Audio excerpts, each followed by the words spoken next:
So I'm just in the middle of potting on my peppers, and I thought I'd just take a quick break just to talk about this channel and the fact that I've renamed it to Outgrow, the Art and Practice of Self-Sufficiency. So why the rename from Steve's Seaside Kitchen Garden and Allotment channel?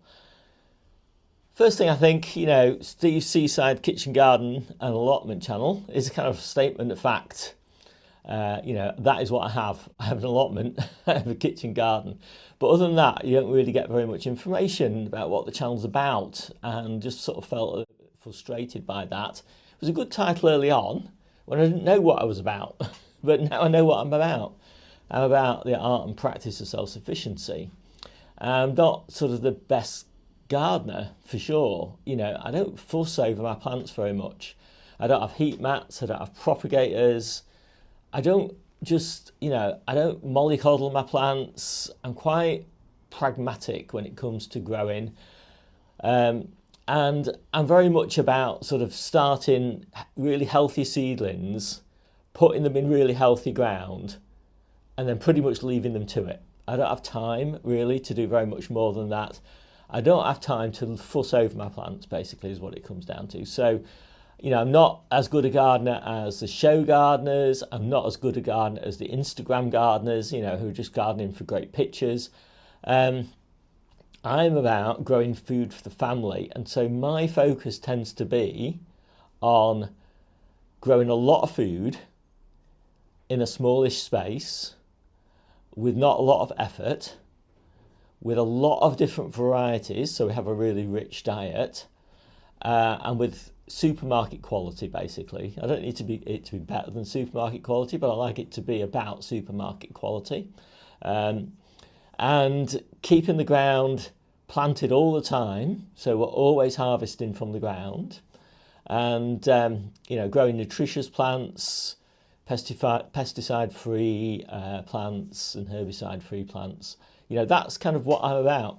So in my newsletter and my growing guides and my ebook in general and all of these videos, what you'll find is a lot of focus on lots of successional sowings, lots of careful interplanting schemes, lots of carefully thought out relay planting schemes, high intensity growing, really sort of using things like a greenhouse as a production line.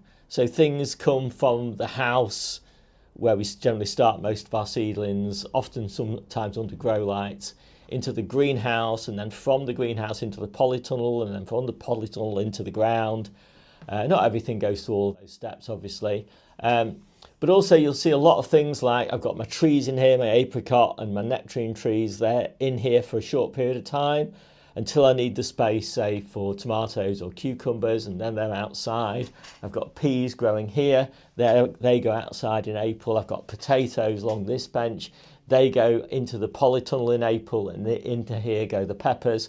And then the peppers come out and new crops go in. It's a constant production line. Things just don't stay in these high value spaces like the polytunnel and the greenhouse for very long, until the polytunnel tends to be permanently planted in summer with all the summer crops, primarily the tomatoes and the cucumbers, with lots of extras sort of thrown in as well around the edges. And then in October that gets replanted, and then in spring it gets replanted, the early spring it gets replanted again, and then towards the end of spring it gets replanted with all those tomatoes and cucumbers and things again. So there's just a lot of utilisation of space. So that is what I'm about. So that's where the sort of self-sufficiency sort of word comes from. Then let's just go back to the start. So outgrow, what do I mean by that? I don't mean outgrow other people. When I'm thinking about outgrowing, I'm thinking about outgrowing myself. So outgrowing sort of old practices, old wives' tales, old gardeners' tales, all these sort of historical things that we've inherited as sort of garden practices that often really don't have a lot of science behind them. If you look into them, you find out why people used to do them, and there was a reason. Maybe they had a lot of people, maybe they didn't have any heat, maybe they didn't have any light, maybe they didn't have any covers, like polytunnels and coal frames and low plastic tunnels and things like that. Maybe they didn't have mulches, all sorts of different reasons why people sort of did the things that they did years ago. We have all these things now. We have fleece, we have covers, we have grow lights, we have heat, etc. So there's a lot of things that we can do now that old gardeners didn't do, and so there's a sort of sense of outgrow in that.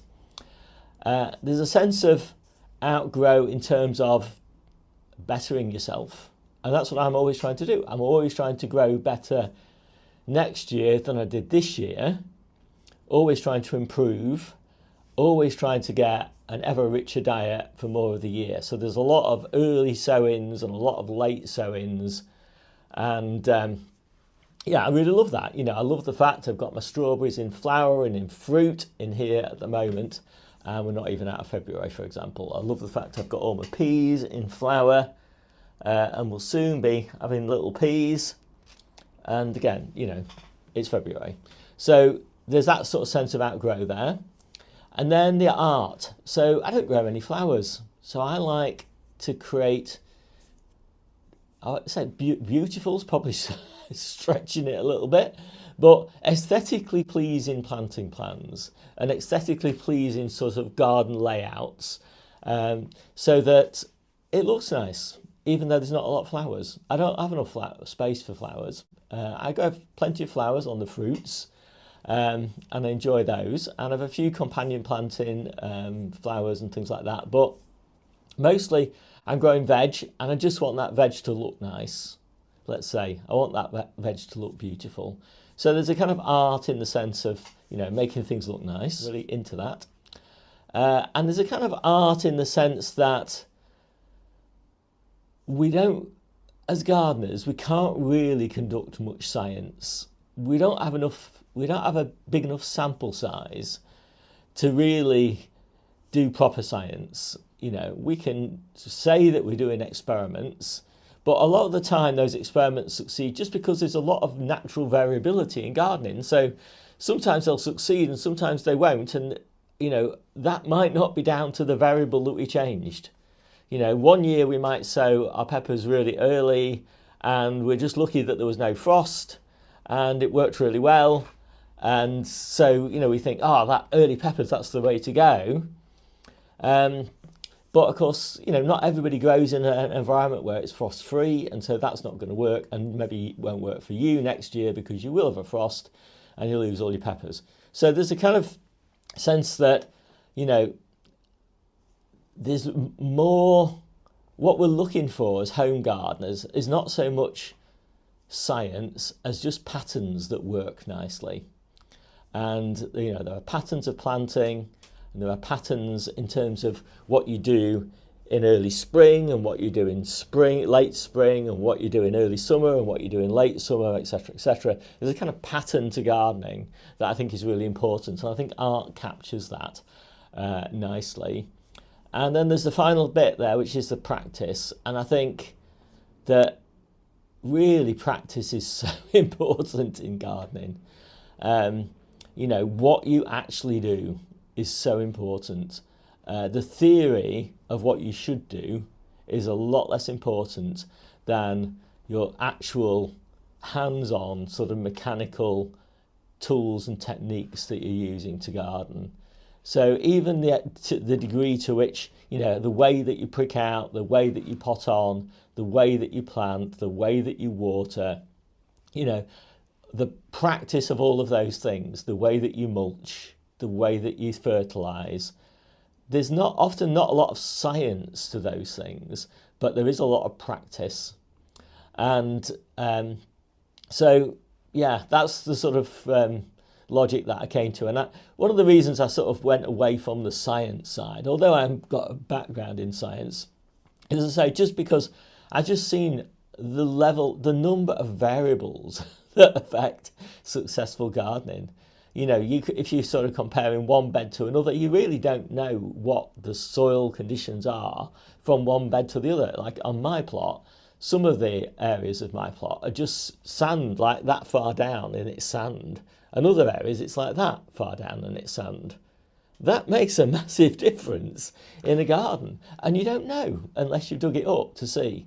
So when you're comparing one bed to another and saying, oh, this bed does so much better than the other because I fertilised this bed with manure and I fertilised this bed with green waste compost or something, that might not be the reason. It might just be that one of the beds has got a lot of sand in it and one of the beds doesn't. So that's, anyway, I'm rambling on now. So that's, anyway, why I've sort of chosen Outgrow the art and practice of self-sufficiency. So I hope that helps you understand whether this is a channel that you're really interested in or not. And I'm going to get on. My name's Steve. I'll see you soon.